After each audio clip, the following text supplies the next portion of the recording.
What's going on, y'all? So I just wanted to bring my 2 cents into the conversation about the US dollar. I feel like a myth has just taken off about it crashing. And that may be true, right? Eventually something, has to crash, something has to fail. But that's not going to happen anytime soon. It's not going to happen in our lifetime, our children's lifetime, and our great grandchildren's lifetime, right? And there are so many factors, so many facts that we can bring to the table to get you to think and just ask questions and understand why us as countries, as a union, will not allow that to happen. I'm not here to argue opinions. I'm just here to bring facts to the table to get you to think and understand and look at the dollar just slightly different. For one, two types of currencies. You have floating and you have fixed currencies. Your fixed currencies are going to be your emerging markets or your smaller economies.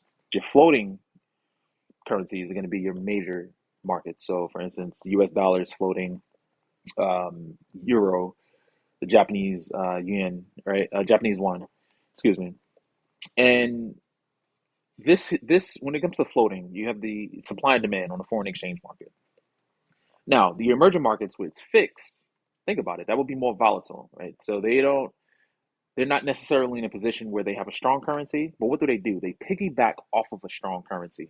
And who do you think the majority of countries, emerging markets, fixed currencies, who do you think they peg? That's the term, peg. Who do you think they derive their value from?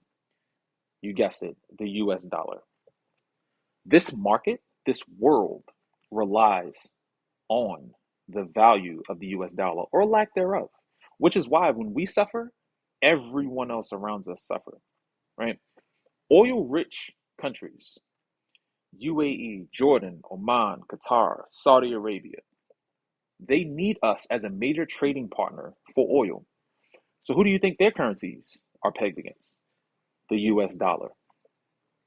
Asia, Hong Kong, China, although their currency, the yen, is not pegged to the US dollar, their market, their exchange rate is pegged because they need us as an export driven partner.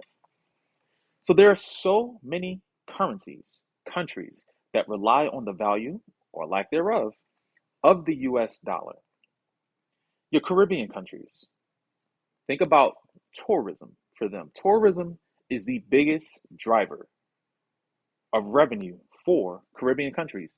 Aruba, Bahamas, Bermuda, Cuba. Who are their currencies pegged to? Or what are their currencies pegged to? You guessed it, the US dollar.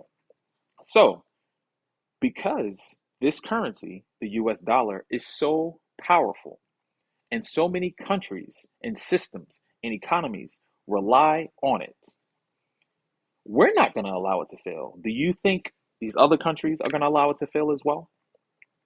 Absolutely not. Along with the IMF, the International Monetary Fund, we're essentially backed by arguably the most powerful financial institution in the world, and that is the Federal Reserve Bank. The only central bank that's not named after a country, that's another conversation for another day. The US dollar is not failing anytime soon. So please, please, when you continue to have these conversations, think logically. Understand that there are so many moving parts, so many economies, so many markets that rely on the US dollar. And yes, it does lose its value, just like anything else loses its value when you mass produce.